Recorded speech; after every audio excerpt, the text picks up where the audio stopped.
It's until you open your mind, open-mindedness creates that. We all shut down our mind. Like for instance, when I broke the pull-up record, everybody around me who heard the pull-up record was 4,020 pull-ups. That's the first thing they did. Oh my God. The first thing I did versus closing my mind to like, oh my God, that's crazy. I went and got a pen. So how many is that every minute? Exactly. Every hour, every second. Instead of taking life and making it out to be this grandiose thing, start breaking it down. Start breaking it down. And most of us, we live in a box. And we don't want to go outside that box at all. Ever. Outside that box is all these possibilities of life. What we do is we shackle our mind. We are a prisoner in our own mind that this is all I can do. This is all I'm good at. And we take away the possibilities of you could be this, you could be that, you could be all these things. And I never thought at 300 pounds I could be a Navy SEAL. Wow. So if my mind was shackled, me and you would never meet. There'd be no book. Right. There'd be no book. Right. There'd be nothing. So what people understand is that they live for themselves, not knowing that you have the power within yourself to change millions of lives by facing life. The reason why we go back to old habits is because our goals are too lofty. We're not achieving our goals fast enough. So what happens is, you know what? Oh man, we're very impatient nowadays. For me, it was good. I didn't have a phone. I was out of this world by myself. It was a race against David Goggins. It wasn't a race against, God, I want to look good for this person or that person. It was me. I got to change myself. So for me, if I lost 5 pounds in a week, I got a feeling. I allowed myself to feel proud of that. I didn't look at, I got to lose 106 pounds. I'm like, man, I went from 297, now I'm 292. In 1 week, man, I'm killing it. We're not proud of ourselves for the small accomplishments. What we need is we need this monstrosity of the thing to happen and say, I did it. Nah. There's a process that you have to go through, and patience is the process. And if you don't have patience, after a week, I haven't lost 30 pounds and I'm done. I'm over it. So that's what I found out with people, man. They're not patient enough to realize and to enjoy the moment. Not live in it, just enjoy it. There's no finish line in life. But enjoy that moment. Roger that, man. I lost 5. Let me go 10 next week. So that's the whole thing about it. That's how people lose it. And not in a sadistic way, in a life-changing, growing way. I found out so much about myself through going through that training 3 times, and I went through the hardest part of the training 3 times. You know, after the first, so first phase is the crucible, man, and that's where I was at for 3 times. I spent most of my time in buds in first phase. In the hell week. In the hell weeks, and being in that grind. And in that grind, I got time to examine myself. I call it the live autopsy, and also examine other people. Because I was really good about putting people way above me. Because I was never nobody. So for me to be on the same stage as these great wannabe Navy SEALs and buzz trainers, like, my God, you guys are amazing. I actually got here with you all. Thank you so much for allowing me into play. But as I was there for so long, I got a really good chance to sit back, because now the cold water is just water now. It's not cold anymore. Your mind starts to change. They say get in the water, most people think about it. For you, it became my life. So I started learning that if you start to change your mindset versus it being like, oh my God, this sucks. I became a professional bud student. So I wasn't going to leave until I graduated. So I started realizing if this is my home, this is where I am, I had to always reset the bar. I had to reset my new norm. There always had to be a new norm. So one thing we don't do is we don't have a new norm. My new norm is you get up every morning at 4 o'clock and you suffer. This is your new norm. That became my new life. Most people want to get out of it. I said, no, this is your new life. This is who you are. Your new norm is you wake up and you suffer. And I started realizing if that's my mentality, this shit ain't hard anymore. Your new norm is you wake up, you get in the cold water, you get a beer to done. Whenever they say you're out, you get out. So my new norm, so I do that now today. My new norm now is, if I'm doing a 200-mile run, your new norm now, man, is you're doing 200 miles.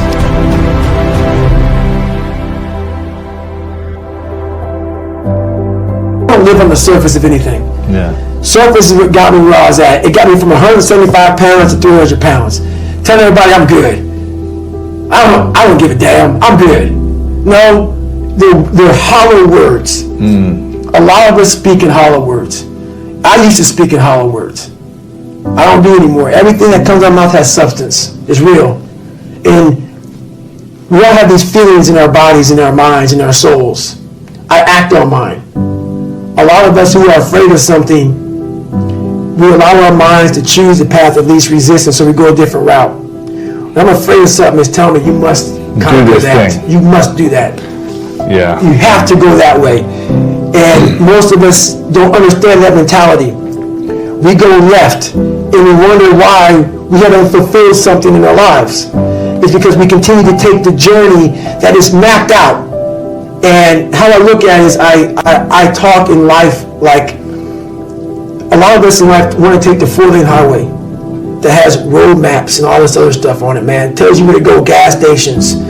The next 10 miles up, you're going to see a McDonald's, a Cracker Barrel. Yeah. It's the easy route. Very few of us want to go to the right side. A lot of us dream big. You should dream big. Dreaming big is important. You know, some of us want to be doctors, lawyers, dentists. Some of us want to be in special operations. So you have this big dream, you can see it so clearly, like it's right in front of you, you can go out and touch it. But the thing about it is somewhere, if you dream big enough, somewhere down that journey, that dream becomes a nightmare. And what happens in that nightmare, you start to have all these questions, like, if you want to be a special ops, you may not be a great swimmer. You may just realize that I'm not a great swimmer, I'm not a great runner. You may start to fail tests, and all these questions start to flood your mind. Why am I here? I'm not good enough. Trust me, I know all about the questions. They will flood your mind. If you do not have the answers for them, you will quit. The answers lie in the repetitions. You must not forget the repetitions you put into trying to dominate the craft that you're in today. Always, always embrace the suck, adapt to the suck.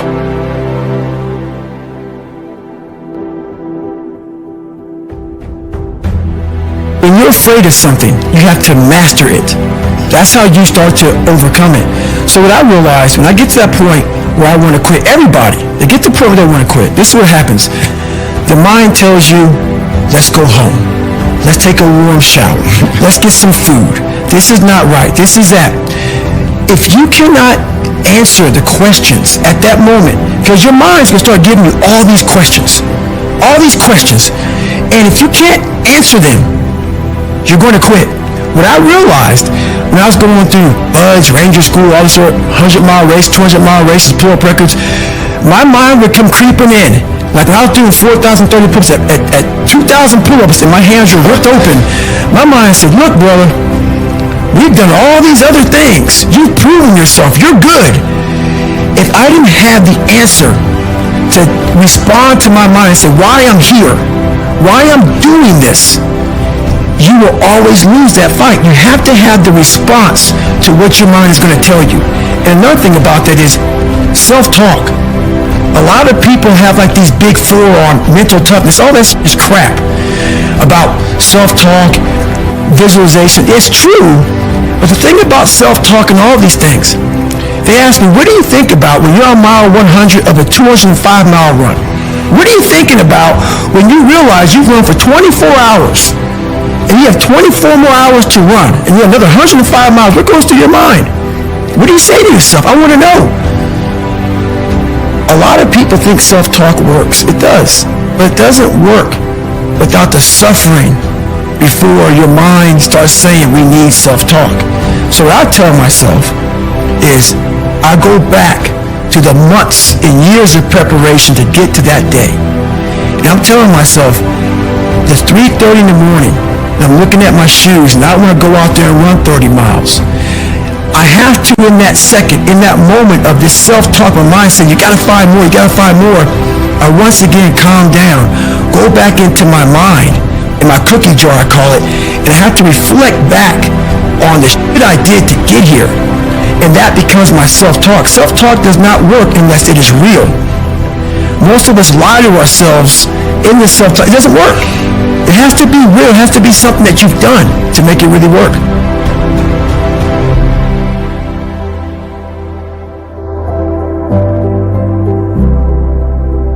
What haunts you the most? What haunts me the most is that if I would have died at 300 pounds, let's say I was 75 years old, I got to heaven, and God has a chart like that on everybody's life. God knows all. Let's say that. I don't care what you believe in. Doesn't matter. I'm not judging anybody. But let's say my thing is God. You get to heaven, I'm 300 pounds, I sit down, I was a cockroach, terminated my whole life, and we're sitting down just like this. You're God, and I'm David. And he gives me that chart, and he says, look at this. Now look at this chart, and on the chart it has all these different things, but my name's on it. But these things aren't me. I was going to change the world. I was going to set records. I was going to be a Navy SEAL. I was going to be all these things in the military that I accomplished. You're going to get the VFW award. You're going to be honored here, honored there. And I'm like, God, this isn't me. Like it says David Goggins, I was an Ecolab guy. I sprayed for cockroaches, and I'm 300 pounds. It said here, I'm 185. It says here, I got a bachelor's and a master's. It says all these things. And God goes, no. That's who you were supposed to be. Wow. My biggest fear in life is if there is a final resting place in this world, and there's a final judgment, and you talk to something much bigger than you. I don't want to sit down and have a conversation with someone with something that says, you're in heaven, this is what you should have been on earth. And are you really in heaven now, or are you in hell? Thinking about how much I left on the table for fear, for not willing to go over the wall, and over the next wall, and over the next wall. So in my mind, I believe that. And God knows all. At least I believe that. I want God to be up there right now as we're speaking, writing stuff down, saying, my God, he exceeded even my expectations. Wow. That's how I live my life. I now know that there is no cap on the human mind. There's no cap. We cap it ourselves. You grow up weak and you start to master your mind, because my whole thing is whenever I'm weak at something, whenever I'm scared of something, I master it. I was a weak-minded person, so I mastered my mind. And in mastering my mind, I mastered the human mind. And I realized why I no longer judge people, why I no longer put people on a pedestal, because we're all f***ed up our own way. We all have demons. Some people hide them better than other people. So I know we all have them. But me knowing that, I know the most alpha males are very fragile. Very fragile. They never want to see another person harder than them, especially in that kind of realm. Ego attachment. The ego, very strong. Ego will f*** you every time. Ego is serious. So if I can hurt your ego, I got you. So by me having such a fragile ego growing up, all this was my advantage. I was doing a live autopsy on how f***ed up I was. I was like, hey, this f***ed me up. I better f*** other people up too. So I started using all these different tools and tactics to get in instructors' heads. And the taking souls, that's what happened, man. We're Wednesday, freezing cold. Everybody's jackhammering. Everybody wants to, everybody's just want to get through it now. Jackhammering's when you just can't stop shivering. You can't stop shivering. You're just sitting there, just uncontrollably jackhammering. And the instructors take great pride in watching you suffer. They do.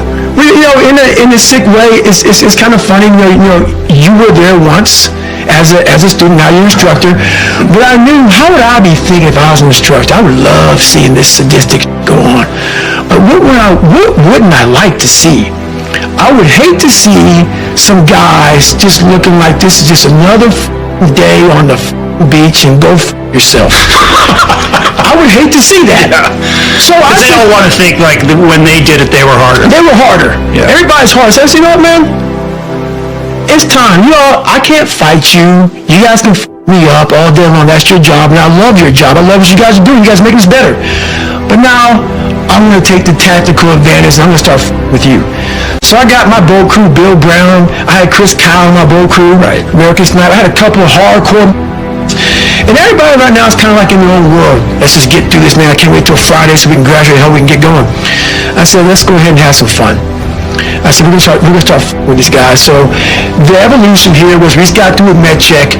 We're stripped down to nothing, and they're checking us out, making sure we're good. Checking for pneumonia, checking for knees. My knees all jacked up, but they're giving me shots and I was like the boat crew leader of boat crew 2. So I'm in the front of the boat, and I tell our guys, this is what we're gonna do. The boat's like on our heads. That's all it was. We're supposed to lift the boats up above our head. That's all you gotta do. But when you're this weak, you're this fragile, you're this tired, the boat's heavy. So there's a thing you can do when you do boat presses. You can get the boat and toss it up and catch it. And that shows like you're jacked up. So everybody's holding the boat and we're shaking, and the boat started to come down their head, and all the boat crews are all lined up and they're f***ed up. And I'm looking at that, and I turn around, my boat guy says, hey guys, it's time to take some souls. They're like, what the f*** are you talking about? I said, I go, see all these instructors out here, all in their jackets and drinking coffee and laughing and smiling. I want their faces to go straight up numb. So we're gonna do this. We're gonna start boat pressing this. Just take my lead, trust me. You get energy from it.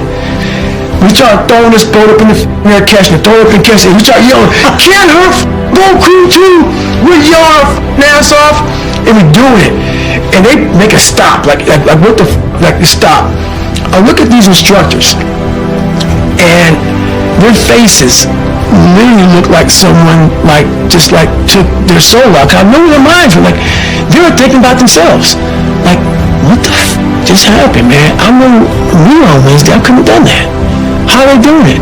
So the rest of the time, going through Hell Week, it was like we owned it. We owned it. Right. Boat Crew 2, we won every single race. We were just dominating, and it was a strong boat crew, and that's where Taking Souls is. There's a few Taking Soul stories, but that's one of them.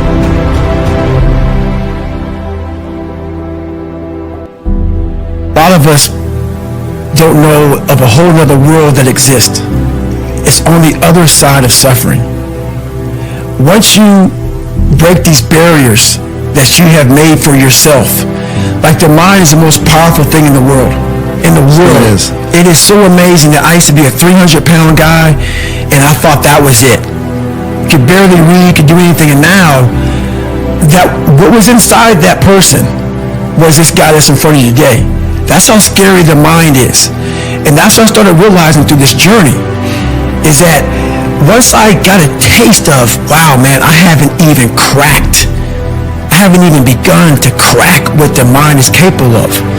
And I started realizing is on the other end of suffering, that's the real growth of life. Because you realize how the mind processes. And I talk about another thing called theory and practice. A lot of people are theorists. These smart guys that read these books and man, and they sit down and they tell you what the mind is supposed to do. And a lot of us listen to that It becomes like, this is it, man. This old man who has been studying the mind forever, this is the cap that we have.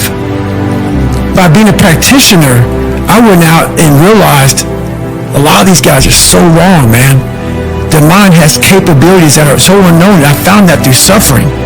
And there's a whole other world on the other end of that.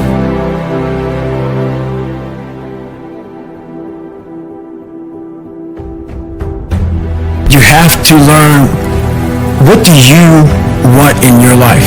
We have so much influence coming at us that we are so lost. We don't know what we want to do because we don't spend enough time with ourselves.